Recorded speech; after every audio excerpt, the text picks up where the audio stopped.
in my garage today with me behind the scenes as I get ready to do a tie-dye session with my lovely assistant, my daughter. We're going to show you a little bit about the ice dyeing process, which we're doing today. So I'll put some links in the description with more information about this process, and I'll do some videos in the future showing you a little bit more step-by-step how to do this. When this video starts, I've already soaked everything in soda ash and washed it in a special detergent. So you can see me and my daughter what we're doing as we pull it out and start to ice dye. So enjoy.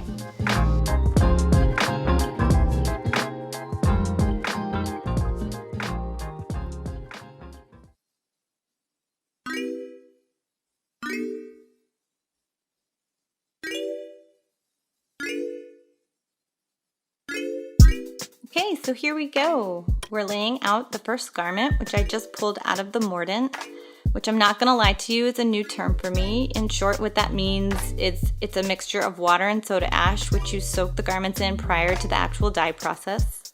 I've also pre-washed these garments in a specialty detergent called Textile, which pulls out the oils and residues from the manufacturing process, and it improves the end result of how the garment takes the dye. I'll put descriptions, I'll put the description below. We'll have links with more detailed information on these steps. So we're starting with the garments one at a time, pulling them out, wringing them out from the water as much as you can. I'm laying them out on the little grills we've set up. You can see I'm using disposable catering pans that you can find at any grocery store. And I placed some cooling racks on top, which I bought in packs of 4 from Amazon.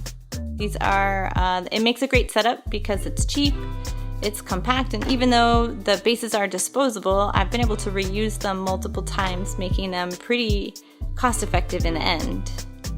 You need a setup where the water has a place to go once it melts through the garment or fabric that you're working with. You don't want the ice to create a big puddle around your fabric once it melts, because that will muddy up your end results. Once we have the garments laid out on the surface, it's time to add the ice. I like to lay the garments relatively flat if you can for coverage, but still with enough amount of wrinkles and texture, adding dimension to the dye. I've seen other people fold or twist or even tie them up like you would in regular tie dyeing, but I've done this and I like the results most of the time, but you can experiment. That's the fun of it. After the ice is down, we start to sprinkle on the dye powder on top of the ice. You start sparingly because you can always add more and layer up, but it's much harder to take it away. Sprinkling a little powder directly onto the garment can give you a cool speckled effect, which I really like. You'll be able to see a little bit of that at the end of this video when I show you the finished results, a couple of them from this session.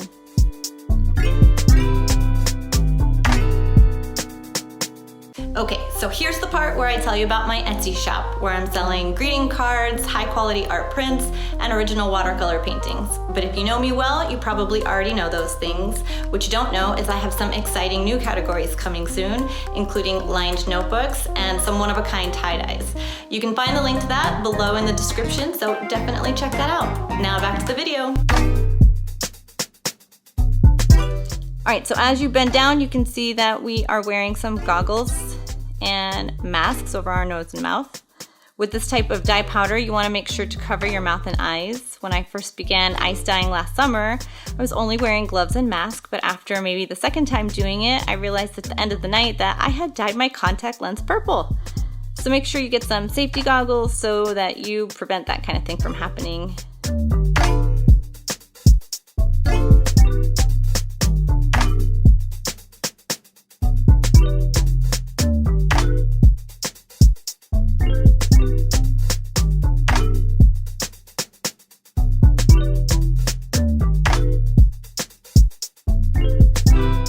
Once you're done sprinkling the powder dye onto the garment on top of the ice, it's just a waiting game.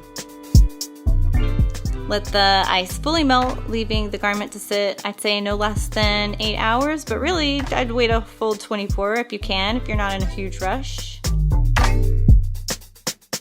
After that, you want to hand wash them in cold water one at a time until you get the water to run clear.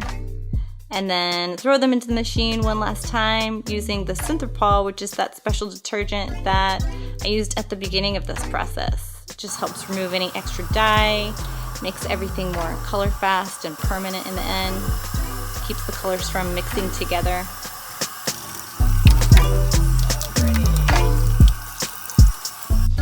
Hi, we're back at the end of the process. I wanted to show you some of the examples of how the garments came out after our ice dyeing experiment. Here you see this really fun one. So this one had a lot of coverage, it had a lot of color.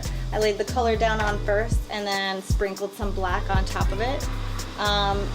It comes out a little bit different on the front and on the back. On the front you can see some of the speckling more from the actual pigment powders, especially where there's not ice on top, and you can see how dense the color really came out. Everything white that looks white at the end of the process, once you wash it out, it turns kind of tinted of the color powders that you use. As you can see in this one, again, started out as a pure white garment, and you still have a lot of white space on this one. We were a little more sparing with our application of the powder, but you can see the heavy speckles. Oh, here we go, here's the front. Really come through on this one in a nice way, and then you can see where the ice was on top of it, it melted and created all kinds of really neat water movement patterns. So you can kind of see the amount of variation that you can end with through different things you tinker with in the process. All right, if you want to see more examples like this, more about the process, make sure you hit the like and the subscribe button so that we know that you like this content. We can continue bringing you more. All right, thanks.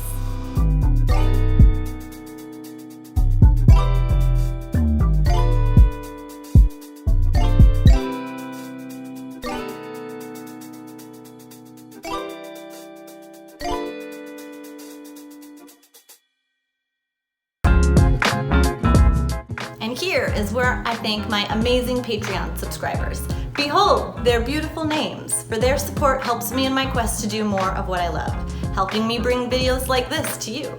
So if you like what you see and you've made it all the way to the end of the video, then head over to Patreon and check it out. There you'll find access to cool perks like full-length videos and my Card of the Month Club, which you don't want to miss. But really, any support is a meaningful gesture and will get you your name thrown up at the end of every video like this. So definitely a link in the description. Go check that out. Thanks, and see you next time. Bye!